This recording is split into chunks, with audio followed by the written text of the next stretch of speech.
या जिल्ह्यामध्ये मी आलोय, त्यामुळं नामांतराच्या लढ्यामध्ये जे शहीद झाले त्यांना अभिवादन न करता पुढे बोलणं बरोबर नाही. त्यामुळं आमचे मातंग समाजाचे बंधू ज्यांनी बाबासाहेबांच्या जय भीम नारायण या इकडच्या मनुवाद्यांच्या हाल अपेक्षा सहन करत शहीद झाले ते पोचीरामजी कांबळे, जनार्दन मवाडे, गौतम वाघमारे यांना मी पहिल्यांदा नम्रपणे त्यांना अभिवादन करतो. त्याचबरोबर या नांदेडमधून पूर्वीपासून भैयासाहेबांच्या काळापासून अनेक मातंग समाजाचे नेते भैयासाहेबांच्या खांद्याला खांदा लावून काम केलेले आहेत. आज त्यांची आठवण करणे अत्यंत गरजेचं आहे असं मी समजतो. त्याच्यामध्ये ऍडव्होकेट गोविंदराव बाळाणीकर, IP बसवंते, त्याचबरोबर नामांतराच्या प्रमुख नेत्या केसराबाई गोटमुके, तसंच HP कांबळे सर आणि अनेक त्या काळामध्ये सर्वच म्हणजे बौद्ध असतील, मातंग असतील, अनेक तरुण कार्यकर्ते त्या काळामध्ये ज्यांनी ही नामांतराची लढाई लढली त्या सर्वांना मी क्रांतिकारी जय भीम करतो. त्याचबरोबर आज मी मान्य करतो की नांदेडकरांनी इतिहास घडवला, कारण तुमचा मोर्चा हा मुंबईच्या मोर्चापेक्षा सुद्धा मोठा झाला आहे. त्याबद्दल तुम्हा सर्वांना सॅल्यूट, तुम्हा सर्वांना क्रांतिकारी जय भीम. आणि त्याचबरोबर ज्या कार्यकर्त्यांनी हे सर्व घडून आणलं, सर्वांची नावं घेणं शक्य नाही, परंतु ज्यांची नावं घेणं अत्यंत गरजेचं आहे ते इंजिनियर अशोक गायकवाड असतील, इंजिनियर भारत कानिदे असतील, राहुल प्रधान असतील, इंजिनियर धनजकर असतील, प्रशिल गायकवाड असतील, प्रकाश डिप्पे असतील, मयूर शेरे असतील, नितीन गजे असतील, अशोक कांबळे असतील, सुशील देगलूरकर असतील, विलास नरभागे, व्यंकट लोबंदे, अमोल महिवाले, मयूर कांबळे, नवनाथ बनसोडे, सम्राट आढाव, संदीप पाटोळे, नामदेव फुलपगार, माधव गायकवाड, केशव कांबळे, भगवान डगे, किरण सदावर्ते, राजरत्न पवार, राजरत्न चोरगे, ऋषभ महादळे, त्याचबरोबर सचिन शेळके, विशाल कदम, चेतन बंटी गायकवाड, राहुल घोडळकर, रोहन कळवंटे, किसन कचरे आणि रोहित बाळजे आणि अनेक त्यांचे सर्व सहकारी, या सर्वांना त्याने जी मेहनत घेतली आहे, खऱ्या अर्थानं आज रंग आणलाय, त्या मेहनतीला असं म्हटलं तर वावं ठरणार नाही. त्यांना सुद्धा त्या मेहनतीबद्दल त्यांना सुद्धा मी सॅल्यूट करतो. आणि आता मूळ मुद्द्याला येतो. या महाराष्ट्रामध्ये आमचा मुख्यमंत्री विधानसभेमध्ये उभा राहून असं म्हणतो की मला सुप्रीम कोर्टाचं ऐकायचं नाही का? सुप्रीम कोर्टात सांगितलं काय बाबा, तुला तू वकील आहेस ना, तुला वकील असताना तुला तो जजमेंट वाचलाच नाही का? हा मला प्रश्न आहे. त्या जजमेंट मध्ये स्पष्ट सांगितलेलं आहे की ज्या ज्या राज्यांना ऐच्छिक पद्धतीनं हे उपवर्ग लागू करायचं असेल ते लागू करू शकतात, अशा पद्धतीने त्यांनी सांगितलेलं आहे. त्यांनी प्रत्येक राज्याला हे उपवर्ग करायलाच पाहिजे असं काही सांगितलं नाही. त्यामुळे पहिल्यांदा मला आश्चर्य वाटतं की एवढ्या मोठ्या पदावर, मुख्यमंत्री पदावर असणारा माणूस अशा पद्धतीनं खोटं कसं बोलू शकतो. त्यामुळं मला माहित आहे की तुमच्यावरती सुद्धा तुमचे बाप बसलेले आहेत नागपूरमध्ये आणि त्यांनी आदेश दिला की तुम्ही इथे डोलता, त्यामुळं लोकांना तुम्ही फसवू शकता. पण आज आंबेडकर समाज प्रचंड शिकलेला आहे, त्यामुळे त्याला वाचता लिहिता येतं. पूर्वीसारखं मनुवादी संस्कृती इथं नाही की या इथं फक्त ब्राह्मणांनी वाचावं आणि लिखावं आणि इतरांनी सर्वांनी अनपढ राहावं. ही बाबासाहेब आंबेडकरांनी कधीच त्यांच्या संविधानाने संपवलेलं आहे. त्यामुळं फडणवीस साहेब, तुम्ही हे ज्या पद्धतीनं भाष्य करता ते दुर्दैवी आहे. दुसरं, आपल्याला माहित असेल की पहिल्यांदा हे जे सुप्रीम कोर्टामध्ये एक प्रकरण आलं होतं ते 2004 मध्ये आलं होतं. ईव्ही चेन्नई वर्ष आंध्र प्रदेश अशाच पद्धतीने त्या आंध्र प्रदेशमध्ये उपवर्ग करण्याचा घाट घातला होता. त्यावेळेस त्या सुप्रीम कोर्टामध्ये 5 जणांचं बेंच म्हणजे 5 जजेस बसून त्यांनी एक मताने असा निर्णय घेतला की हे एससी आणि एसटीचे जे काही वर्ग आहेत ते होमोजिनियस आहेत, म्हणजे एक संघ आहेत. आणि का एक संघ आहेत की त्यांच्यावरती झालेले अन्याय, सामाजिक अन्याय, त्यांच्यावरती टाकण्यात आलेला बहिष्कार, त्यांच्यावरती लादण्यात आलेली गुलामगिरी ही सर्व त्या असणाऱ्या लोकांमध्ये सारखी आहे. आणि किंवा बाबासाहेबांनी असं म्हटलं, बाबासाहेबांनी तुम्ही जर पुस्तकं वाचली तर बाबासाहेबांनी ह्या संपूर्ण वर्गाला डिप्रेस क्लास नावाने संबोधलंय. त्यांनी कधी अनुसूचित जाती असं म्हटलं नाही. अनुसूचित जाती हा शब्द पहिल्यांदा आपल्याला संविधानामध्ये दिसतो. त्यामुळे हा एक क्लास आहे, हा एक वर्ग आहे ज्याला पूर्णपणे अस्पृश्यताचे चटके बसले, अमानवी पद्धतीने या देशामध्ये त्याला राहावं लागलं. आणि हा संपूर्ण एक वर्ग असल्यामुळं त्याच्यामध्ये कुठल्याही प्रकारचं वर्गीकरण करता येत नाही.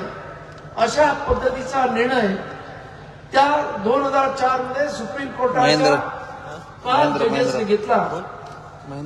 आणि त्यानंतर आपण पाहतो की त्यानंतर 2010 ला पंजाबच्या हायकोर्टामध्ये सुद्धा एक केस आली उपवर्गीकरणाची. आणि त्याच्यावर जी केस आता सुप्रीम कोर्टामध्ये जिचा आदेश आला त्यात दविंदर सिंग वर्सेस पंजाब गव्हर्नमेंट याची हायकोर्टामध्ये जी केस आली त्याच्यामध्ये सुद्धा पंजाब हायकोर्ट असं म्हणालं की एक संघ लोक आहेत आणि त्यामुळं यांच्यामध्ये कुठल्याही प्रकारचं असं उपवर्गीकरण किंवा सब क्लासिफिकेशन इंग्रजी म्हणतात तसं करता येणार नाही. हे झाल्यानंतर ही केस आता 1 ऑगस्ट 2024 रोजी 7 जजेसच्या समोर आली. त्याच्यात एक दुर्दैवी आंबेडकरी समाजातला होता. आणि याच्यामध्ये 6 वर्षाचे एक लीना तिवारी नावाच्या जजेसने याच्या विरुद्ध त्या 6 जणांच्या विरुद्ध जजमेंट दिली. आणि असं म्हटलं की मी ज्या 5 जणांनी जजमेंट दिली आधीच्या सुप्रीम कोर्टाच्या जजेसने ती मी मान्य करते. आणि ह्याच्यामध्ये कुठल्याही प्रकारचा होमोजिनियस एक संघ आहेत आणि त्यामुळे याच्यामध्ये उपवर्गीकरण करता येणार नाही. आणि आपले मुख्यमंत्री म्हणतात की आता हा निर्णय झालाय. हा निर्णय कसा झाला हे लक्षात घ्या. कर्नाटकामध्ये जेव्हा लोकसभेचं इलेक्शन होतं तेव्हा तिथं असणाऱ्या मादिगा समाजाला खुश करण्यासाठी पंतप्रधान नरेंद्र मोदी यांनी त्यांना आश्वासन दिलं की तुमची जी ही मागणी आहे क्लासिफिकेशनची, सब क्लासिफिकेशनची, ती आम्ही लवकरच मान्य करू. आणि ही जेव्हा मागणी मान्य करू असं जेव्हा म्हटलं त्यानंतर आपण पाहतो की सुप्रीम कोर्ट लगेच उलट जजमेंट देतं. मला बाबासाहेबांच्या काळातली गोष्ट आठवते की त्यावेळेस 1950 साली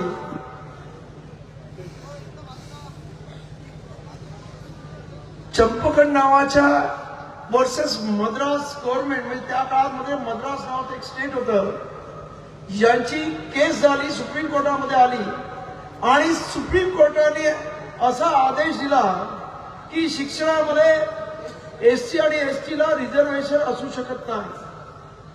आणि तेव्हा 1951 साली बाबासाहेबांच्या हातून या बाबासाहेबांच्या संविधानामध्ये पहिला घटना दुरुस्ती झाली. आणि बाबासाहेबांनी अनुच्छेद 15(4) मध्ये ती दुरुस्ती केली आणि शिक्षणामध्ये सुद्धा सवलती असतील अशा पद्धतीचं संविधानामध्ये कलम 15(4) मध्ये बदल करण्यात आला आणि त्यामुळे सुप्रीम कोर्टाने दिलेला तो आदेश रद्द झाला. आणि त्यानंतर काही लोकांनी बाबासाहेबांना असं विचारलं की बाबासाहेब, तुम्ही हे संविधानाचं मंदिर निर्माण केलं आणि ते तुम्हीच कसं उद्ध्वस्त करताय, बदल घडवताय. तेव्हा बाबासाहेब म्हणाले, मी हे मंदिर तर बनवलं संविधानाचं, पण पुजाऱ्याने घाण करून ठेवली आहे. पुजारी म्हणजे कोण? Supreme court. आणि त्यामुळं ती घाण मला साफ करायला लागणार आहे. आज सुद्धा सुप्रीम कोर्टाने ही घाण केलेली आहे. आणि माझं म्हणणं आहे, या इथे खासदार आणि माजी मंत्री सोशल वेलफेअरचे चंद्रकांतजी हंडोरे, तुम्ही सुद्धा ज्या संदर्भामध्ये संसदेमध्ये आवाज उठवला पाहिजे आणि जे काही सुप्रीम कोर्टाने संविधानाच्या विरोधी जो आदेश दिलेला आहे तो आदेश पारित करण्यासाठी प्रयत्न केला पाहिजे.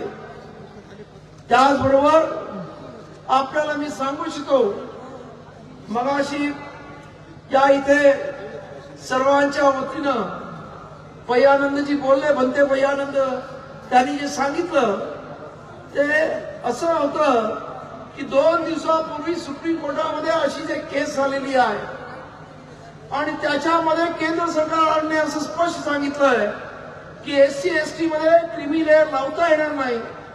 त्याचबरोबर त्यांनी असं सांगितलंय की SC/ST मध्ये कलम 341 आणि 342 मध्ये एखाद्या जातीला ऍड करणं किंवा तिला वगळणं किंवा त्यांच्यामध्ये क्लासिफिकेशन करणं याचा अधिकार फक्त संसदेला आहे.